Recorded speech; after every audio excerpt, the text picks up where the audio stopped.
বাংলাদেশের সার্বভৌমত্ব রক্ষা করতে গঠন করা হয়েছে এক শক্তিশালী বাহিনী, যারা জীবন মৃত্যুর সীমা অতিক্রম করে যে কোনো চ্যালেঞ্জের দিয়ে সাহসিকতার সাথে মোকাবিলা করতে প্রস্তুত।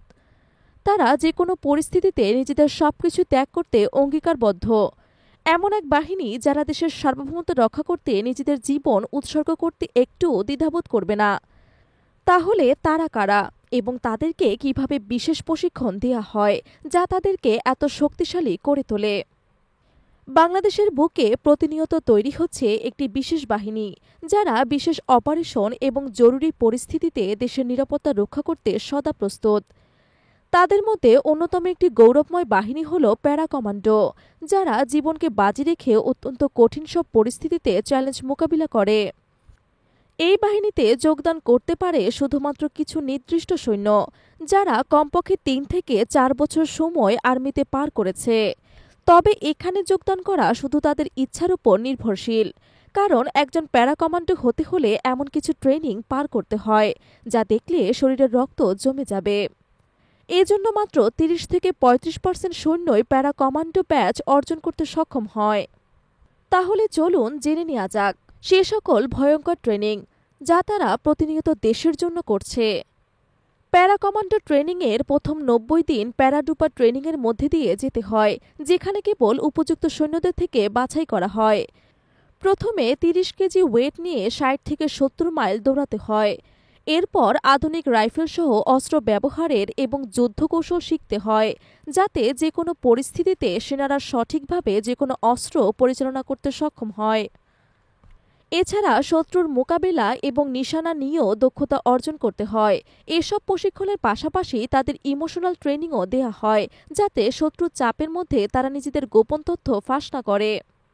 এরপর আরও কঠিন ট্রেনিং শুরু হয়, যেখানে অনেক সৈন্য ট্রেনিং চলাকালীন প্রাণ হারান, কেননা ৩৬ ঘণ্টা পর্যন্ত খাবার ছাড়া এক স্থানে দাঁড়িয়ে থাকতে হয়।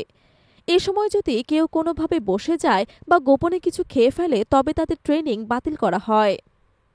এরপর তাদেরকে ১০০ কিলোমিটার একটানা দৌড়াতে হয়, যেখানে ১৬ থেকে ১৮ ঘণ্টা পর্যন্ত সময় লাগে।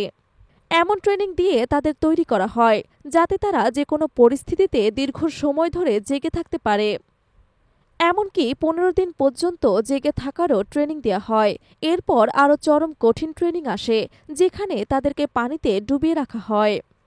তাদের হাত পা বেঁধে পানির মধ্যে ফেলা হয় যতক্ষণ না তারা সম্পূর্ণভাবে শেষ না হয়ে যায়।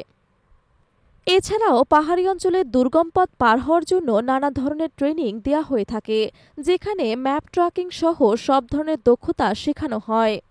এরপর তাদেরকে পাহাড়ে এমন স্থানগুলোতে রাখা হয় যেখানে তারা সঠিক দিক নির্দেশনা অনুযায়ী মিশন সফলভাবে সম্পন্ন করতে সক্ষম হয়।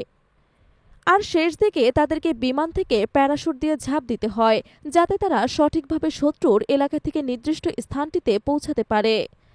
এই ট্রেনিং পরবর্তী সময়ে এক ধরনের নেশায় পরিণত হয়।